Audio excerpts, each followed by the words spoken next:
Para empezar, hagamos un recorrido por los sistemas relevantes de financiamiento en educación superior en la región.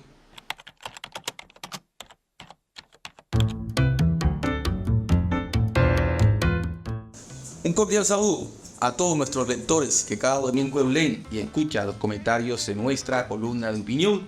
Esto es un espacio para el análisis, interpretación y comprensión alrededor de temas y problemas que tienen que ver con nuestra vida local, regional, nacional e internacional.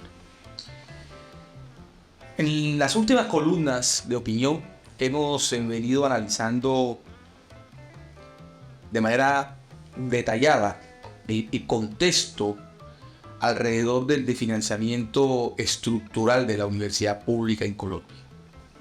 Hemos hecho un ejercicio, un trabajo académico muy riguroso, tratando de que el estamento o los estamentos de la comunidad universitaria conozcan en detalle las razones de ese financiamiento.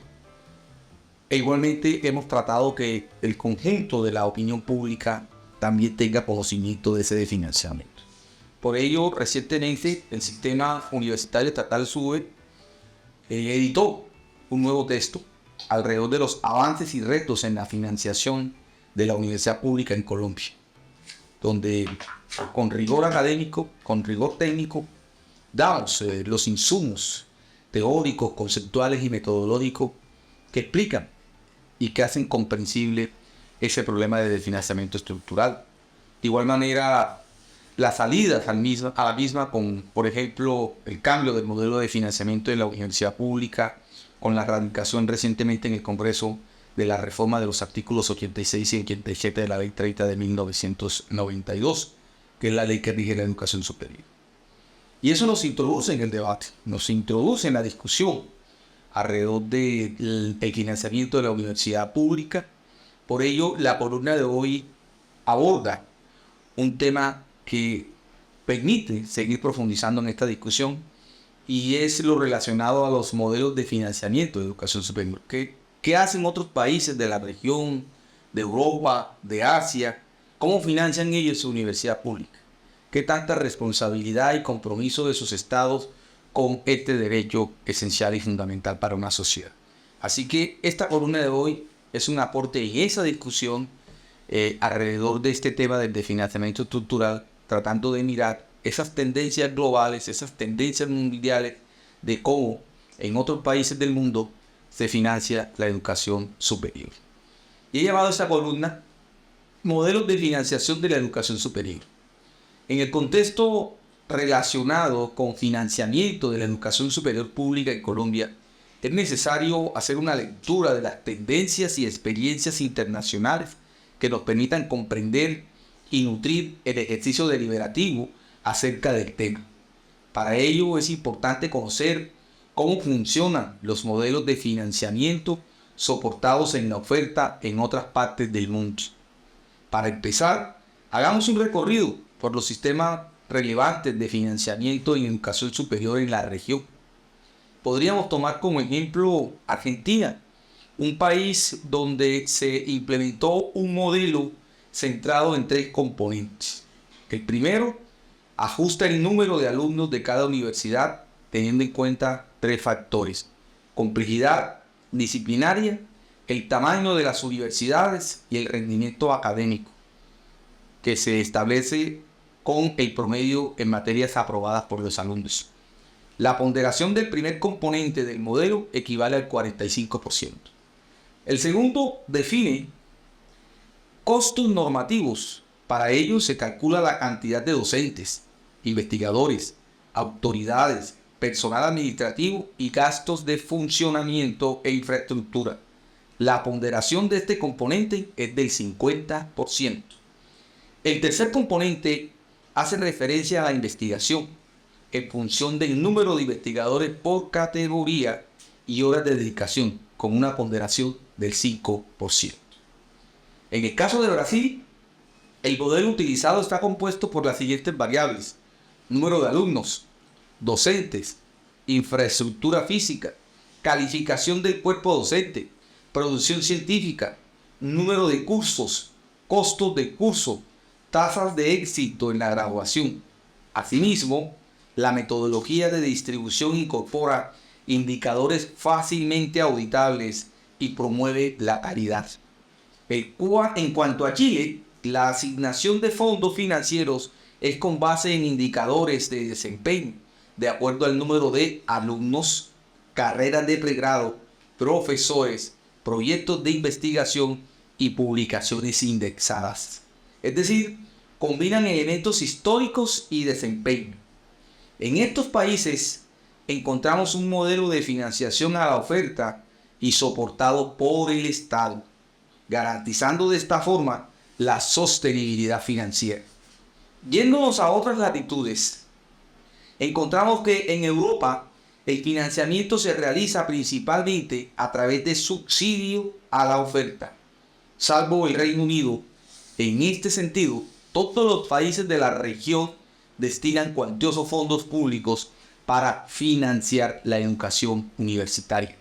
Desde luego, algunos invierten más que otros, pero mayoritariamente los costos de la educación universitaria se cubren de esta forma. En Asia, países como Corea del Sur y Japón predomina el modelo de financiamiento privado, proveniente principalmente de las familias, lo cual se hace a través de aranceles cobrados a los estudiantes. Por otro lado, están Rusia, India, Israel y la China. En estos países predomina el financiamiento público. En la India y la China cuentan con los sistemas universitarios más grandes del mundo, con una matrícula que supera los 20 millones de estudiantes. En Colombia, la financiación a la oferta se encuentra regulada en la Ley 30 de 1992, artículos 86 y 87, los cuales en sus inicios lograron financiar cerca del 90% de los presupuestos de las universidades estatales. Sin embargo, esta normatividad no contempló el crecimiento y desarrollo institucional y en la fórmula solo se reconoció el ajuste anual por IPC.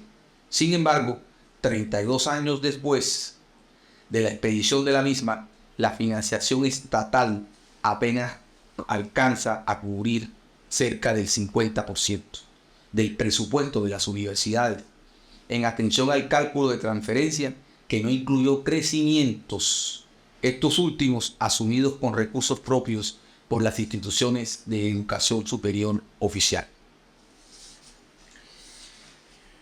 Esta columna de opinión contribuye a ese debate con una mirada de contexto global, es decir, hacia dónde van las tendencias del mundo en materia de financiación de la educación superior. Y pueden ustedes observar en la región, países como Chile, países como Argentina y países como Brasil, el Estado concurre de manera mayoritaria en el sostenimiento y financiación de la oferta de educación superior pública. Igualmente lo hace Europa, a excepción de algunos países de Asia, como Japón, Corea del Sur, donde el financiamiento lo hacen las familias. Por supuesto, contexto socioeconómico totalmente diferente al nuestro. Por el caso de la China y la India, donde el Estado también concurre. Claro está, con los indicadores que aquí he mencionado. Las universidades construyen una serie de indicadores y sobre la base de esos indicadores se establece la financiación. Colombia es la excepción, es el caso contrario. La tendencia aquí ha sido totalmente inversa. Aquí solamente el Estado concurre con el 50% de la financiación. El resto lo asumen las universidades con esfuerzos propios a través de la generación de recursos financieros. Y eso es paradójico y es contradictorio, porque es la tendencia inversa hacia donde va el mundo. Y es la demostración una vez más que el Estado no ha asumido su responsabilidad histórica y que el Estado en Colombia tiene una deuda social con la universidad pública. No la ha financiado. La universidad pública se ha desfinanciado. Inclusive podemos elaborar un juicio abierto a la discusión en el sentido de decir si en Colombia existe o no existe universidad pública, con estos indicadores de desfinanciamiento que hoy poseemos. Así que es necesario seguir repensando y seguir profundizando en la discusión, pero sobre todo llamar la atención del país político representado en el Congreso, De allí la importancia de impulsar la reforma del artículo 86 y 87 de la Ley 30 del 92.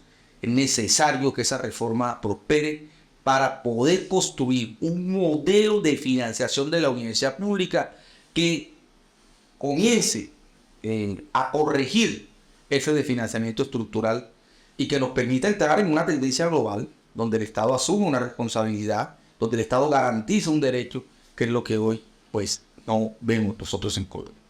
Así que dejo para consideración de ustedes el análisis y la reflexión de esta columna sobre las tendencias alrededor del financiamiento de la oferta en educación superior en distintos lugares del mundo y particularmente en Colombia. Muchas gracias.